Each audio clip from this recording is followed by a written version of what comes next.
Hey friends, welcome back to my channel. Today, I'm going to show you how to download Instagram Reels, posts, and stories without a watermark in HD quality. First, open your Instagram account and navigate to the Reels section. Find the reel you want to download and tap on the arrow icon on the right side of the screen. Copy the link to the reel by tapping on the Copy Link option. Close the Instagram app and open a web browser on your device.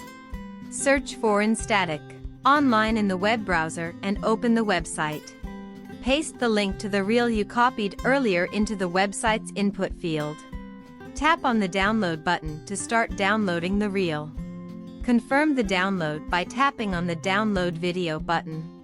Once the download is complete, you can play the reel to see how it looks without a watermark.